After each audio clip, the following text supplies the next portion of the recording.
Hi, this is Dr. Bernardo, speaking to you on a Sunday, which is really I know a rarity for me. But I just felt guilty that I hadn't given you a second video yet. So let's put something in the hopper, and we'll take it from there. I did do a video a day or two ago about the collective mindset and some other housekeeping premises. So it's not as though you haven't seen me altogether. Without belaboring all of what's been going on, I still don't exactly know if I'm out of the woods or not. I still have can't see, but I have a port in my arm where my wife has been administering intravenous every morning, and that's been interesting. Uh, thank God for her. It's the only way to put it.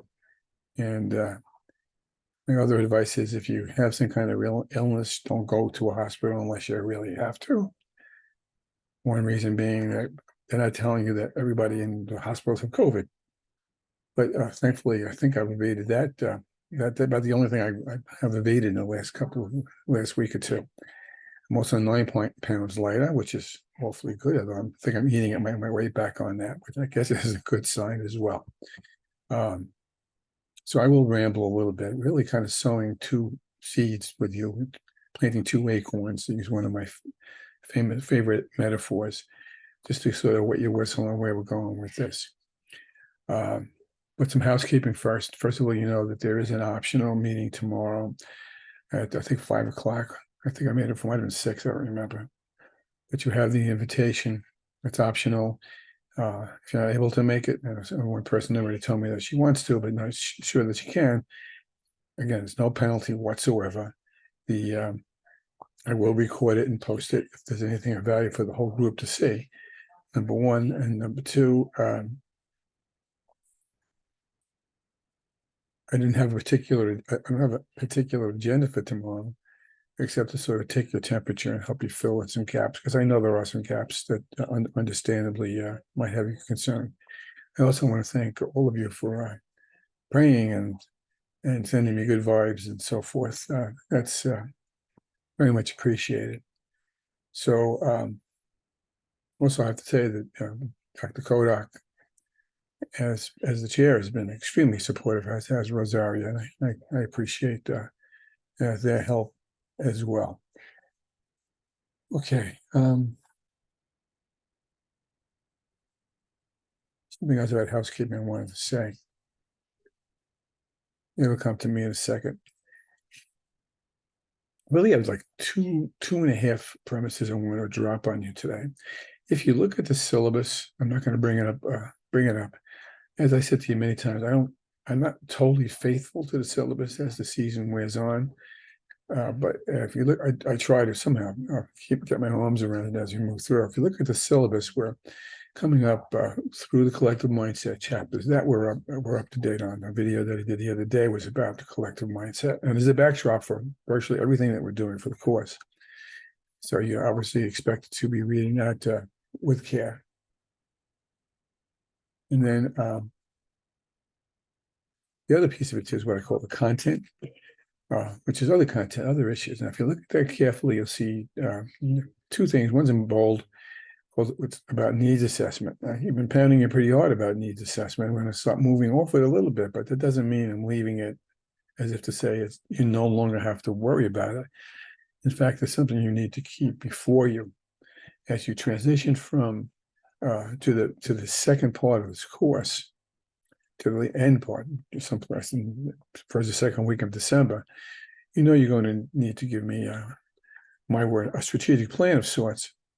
It's going to show me how you intend to implement a change, a massive change, in connection with your E&L project leader thinking. And you need to keep that in front of you. And as I said, probably 10,000 times, I know I'm a little bit delirious here and there lately, but I don't think I was delirious when I said this. The first thing you need to do is know how to administer a needs assessment. The textbook I offered to you is not particularly suited to do that, or at least not specifically. All of what I've been doing in this course has been intentional to have you see the muscle that you need to do that. I never talk like this because I don't like to talk like this, but when you do go to take the licensing exams, you're going to be asked to do some kind of plan for them.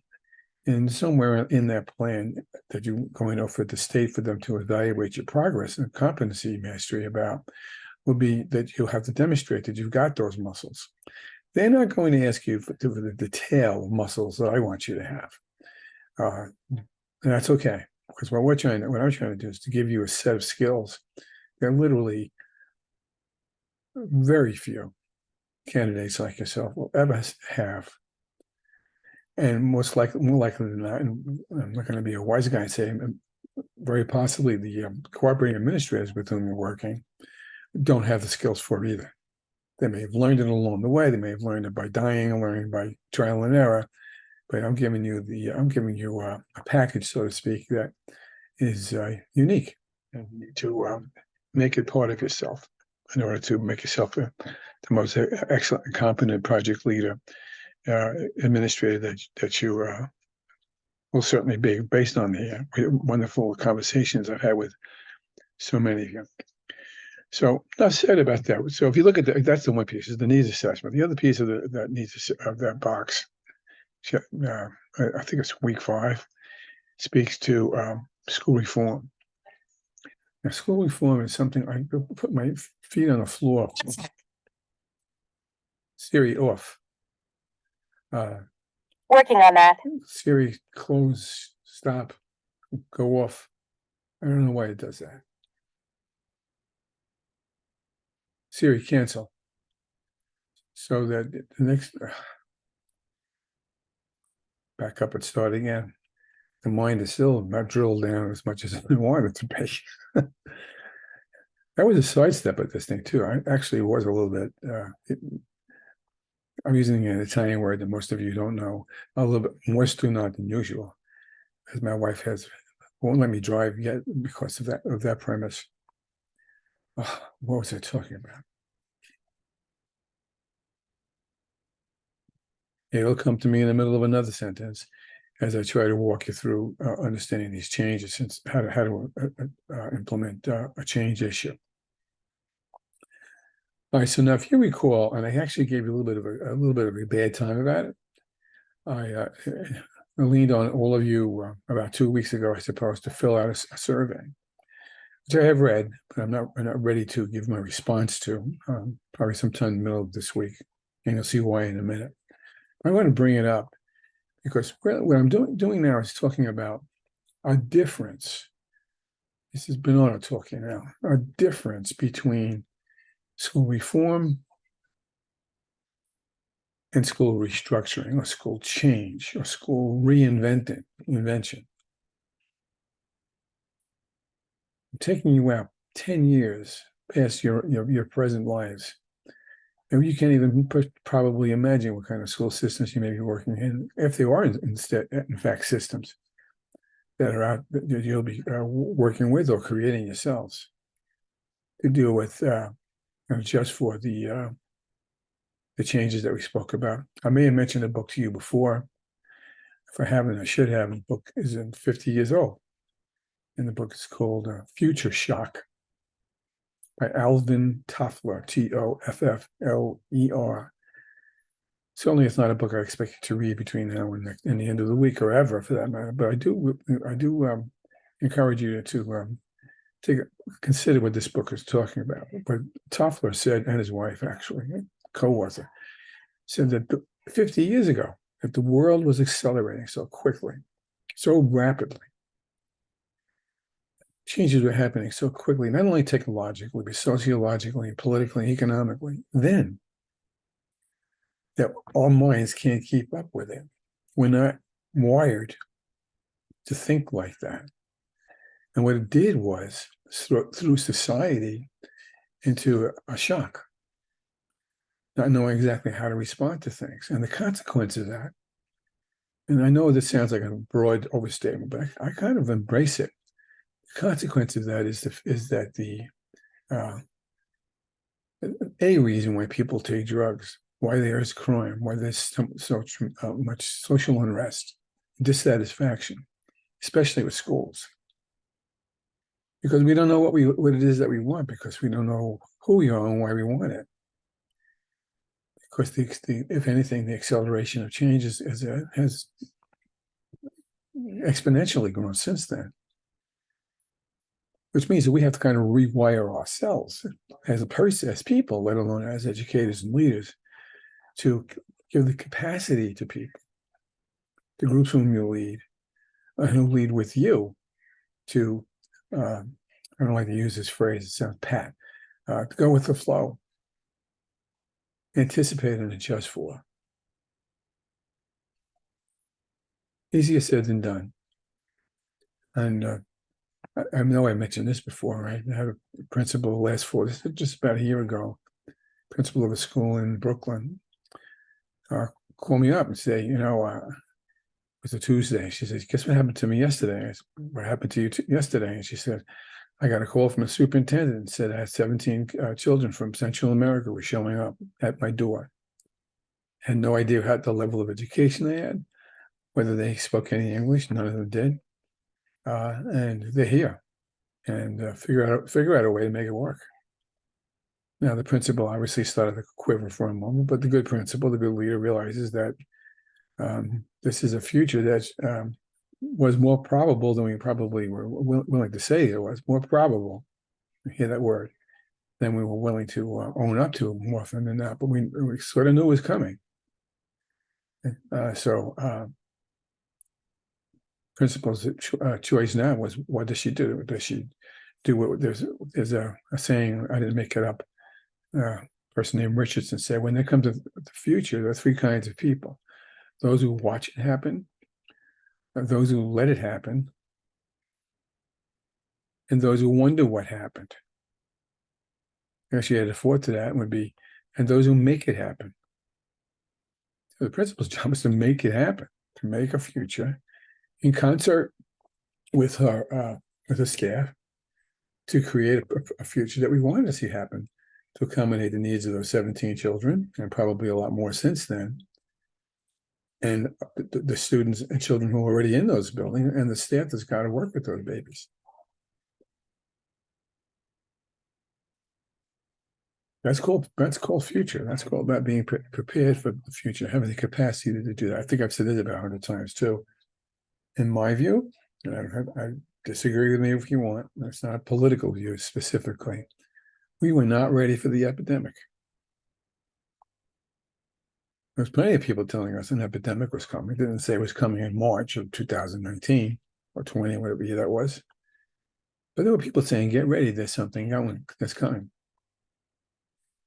And when we stuck our head in the sand, pretended it'll pass us by.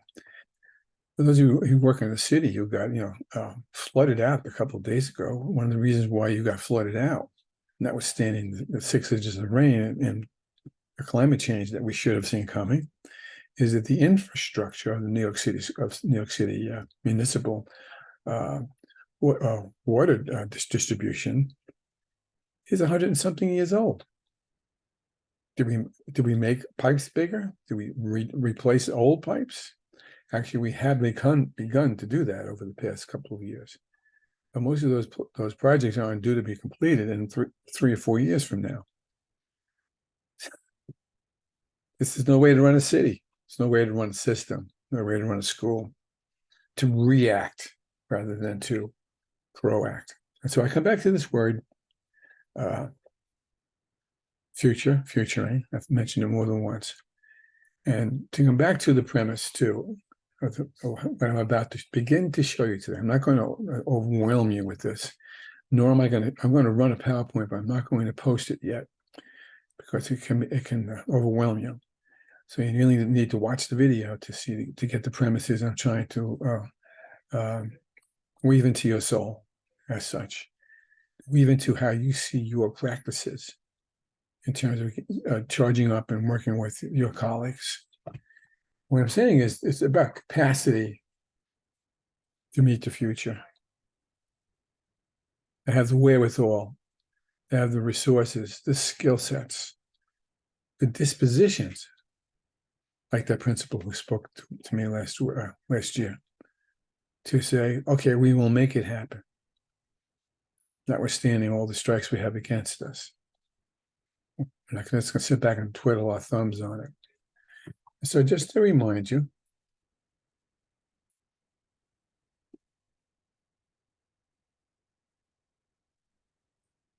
We took a survey. By the way, I don't particularly call this a very scientific one. I use it in a book I'm about to publish, actually. It's coming out next year. And I'm not going to read you all of the different statements. But if you read them carefully, you would know where I was taking you on this. What I needed you to do is to think about the leadership dimensions beneath leadership dimensions. So the first question for item, for example, was an organization's members must know the difference between what they think its future will be and what they want it to be. Do you believe that or not? From now, I don't have any belief at all to, as I very strongly believe that. This is an important one. It's number two. Do you think you need to engage your colleagues to think like this? To what extent? Do you like to look at trends, or do you feel a need to look at trends and data and the politics, and then even just plain old-fashioned current events that are going on out there to see where your organization's future may be drifting? Along the way, can you teach people to think creatively? There's a whole school of thought about this. I'll share in another PowerPoint maybe next week. There are people who do not think can be creative. If you're not creative, you can't be creative. That's not really true according to the research. There are people who are more creative than others, but it doesn't mean that people who don't think that they're creative can't be more creative. And so if I can teach my group to think creatively, we're going to come up with different ideas than the ones that we keep trying and keep failing as we keep just reusing them over and over again. Einstein once said that the definition of insanity is using the same solution over and over again, even though we know it doesn't work. And schools are notorious for that. That's why I don't like the word reform. Reform to me means twisting a dial, adding in another teacher, a couple of little gestures, but not deep-rooted, systemic acorns that you build for oak trees to grow into mighty oak trees as such. And along the lines, you really think none of us is as smart as all of us? I think we've spoken about that before. If you believe that none of us is as smart as all of us, and I think we all would want to believe that, you're probably mistaken, because some people aren't very smart unless together. There may be geniuses, it may be great on Jeopardy, but that may not necessarily know how to work with other people to be smart together. That's the key.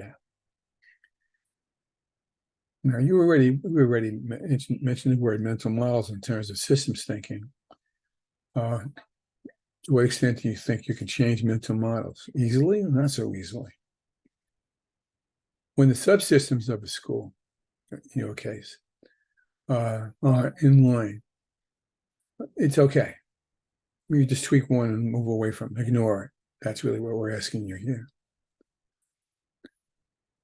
Which is more important, culture or strategies to fix the culture? It's a tough one. Again, can stakeholders be creative?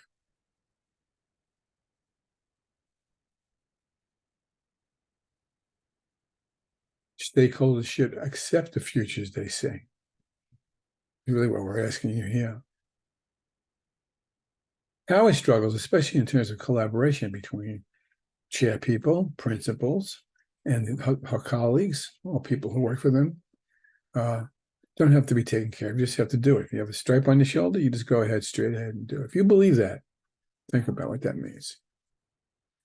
So I'm not going to take you all through all these, but really what we're saying is there's actually 5 categories here.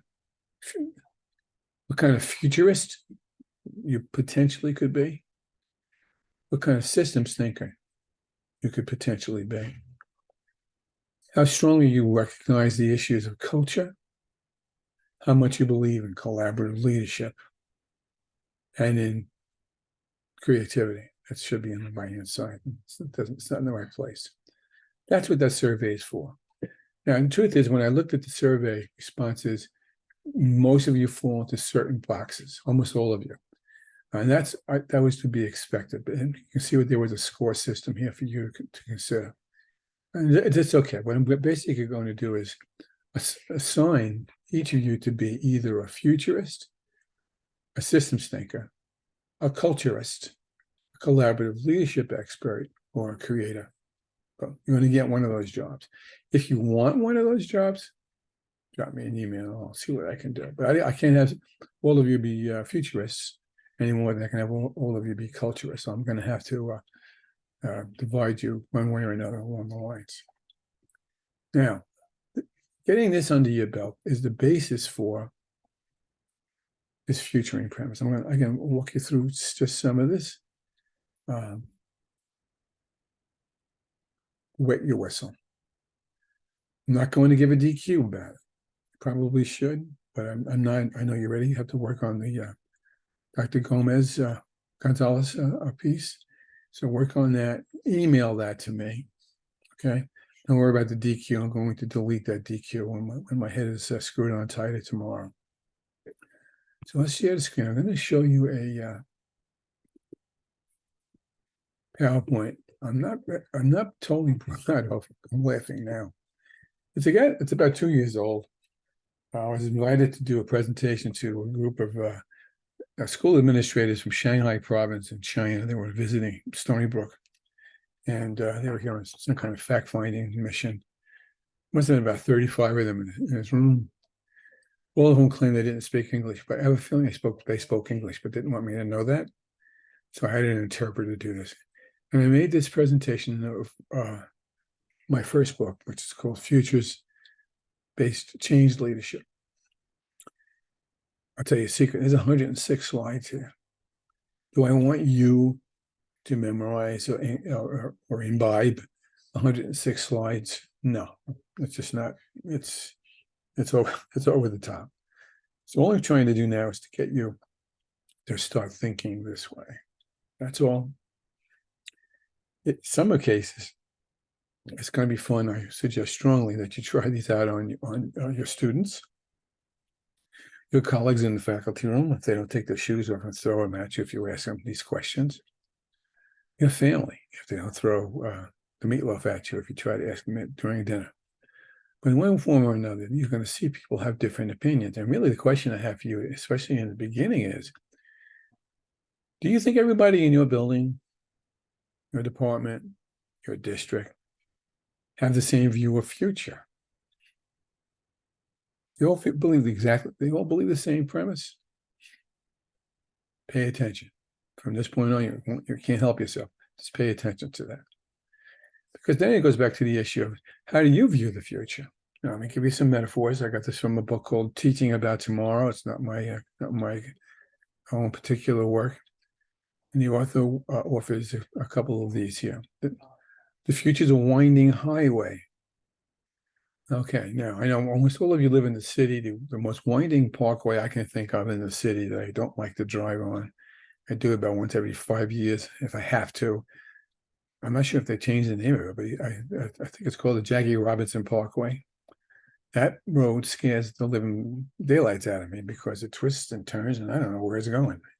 Even though I've driven it a few times, it still makes me a little nervous. But when the future is in this metaphor, I'm looking at the future being a winding highway, it twists and turns. I only can go where the highway will take me. I haven't got much of a choice now, so I get off an exit.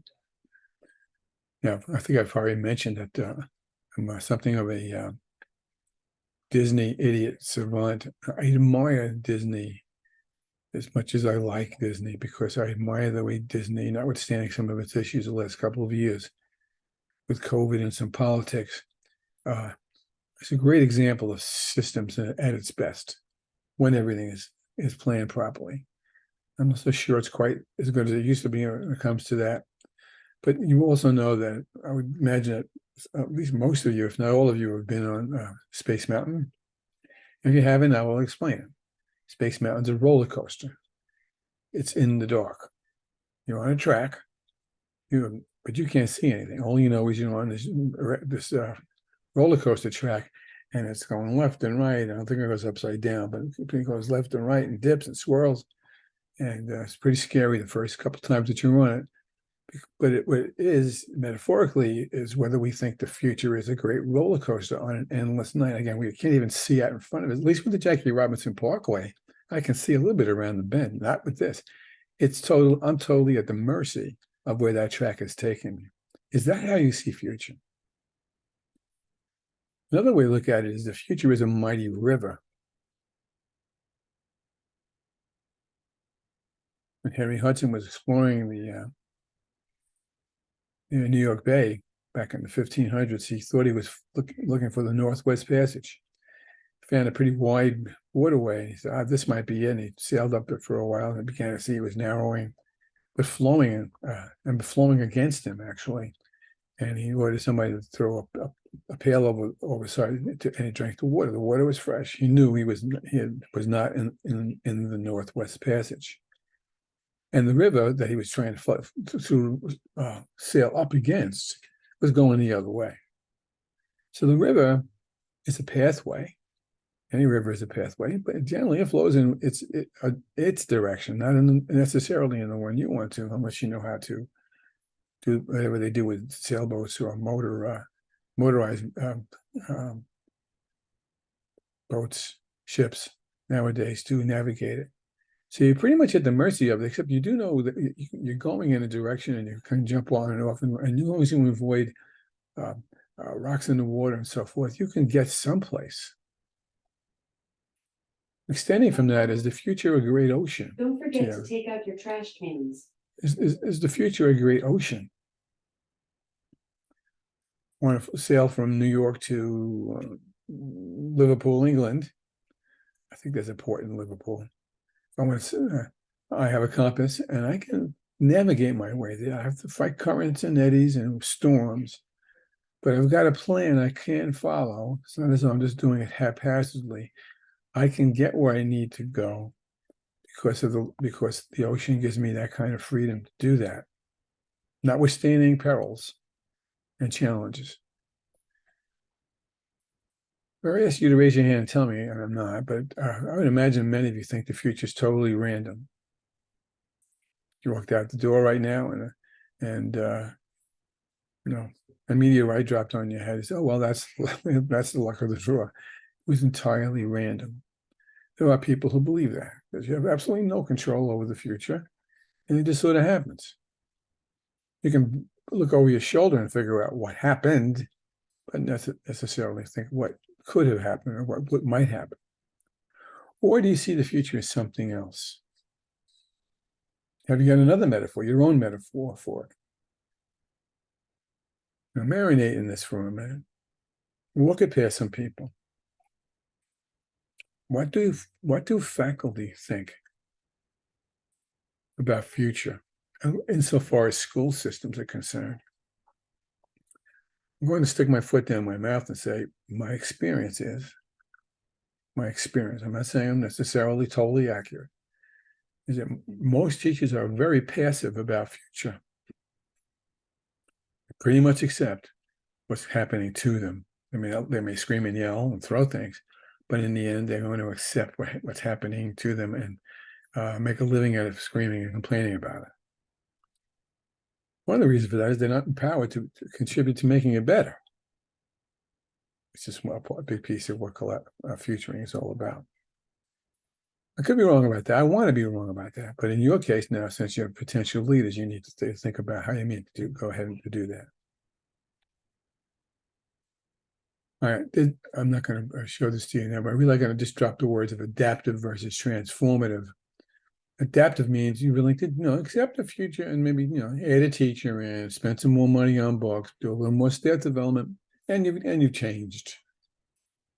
Or do you really mean to say, no, we're starting from zero. We're going to come up with a whole new way to work with these babies and to work with the staff to work with these babies. We're going to do it completely different. That's transformative. I would argue strongly that that's where you want to be, and I would argue strongly that's what collective mindset speaks to. I already mentioned this to you.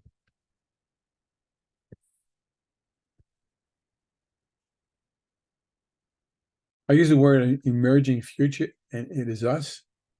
And really what we are all living in is an emerging future. The future is constantly unfolding before us.